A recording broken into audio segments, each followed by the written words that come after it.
I don't know as much about my family history as most black people don't, because they stripped us from our history. They tore us away from our family.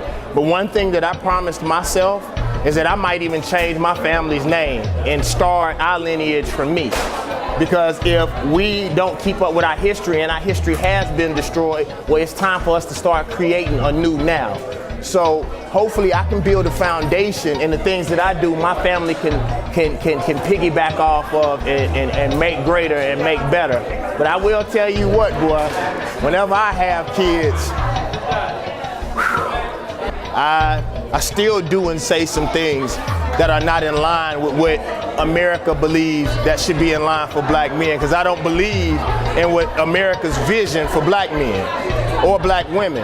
So for me, I always stay, I may clean up a little bit, but I always stay revolutionary if that's the correct word for it. I always stay for change, and I always push to be a black man who is an individual. I don't know if you guys know what Sankofa is.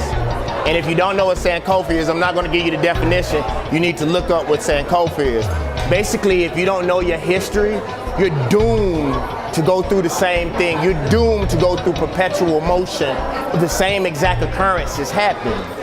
If you don't know about slavery or the fact that slavery happened, if you look at the prison, the pipeline system that they have in America, they're trying to put young black men and women right back into slavery, But if you don't know that, I'll give you a quick example.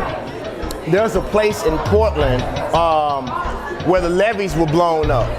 And the levees were blown up to basically clear out all of the black people. That happened in, I think, the 1930s, the early 1940s. It's called Vanport. Vanport is right in Portland, Oregon. Well, if black people in New Orleans would have known about Vanport, maybe the same thing wouldn't have happened to us again, because basically that's what happened.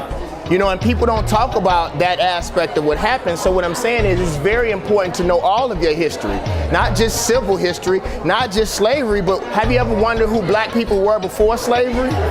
The kings and queens and the inventions and the stuff that we provided to this earth. And I'll tell you this real quick, and I hope they don't edit this out. They say that we are in God's image, right? Do you know the first people that was on this earth? Black people. So I would think if we were made in God's image and we were the first people, then God must be an elegant black man or woman. They don't want to hear that, do they?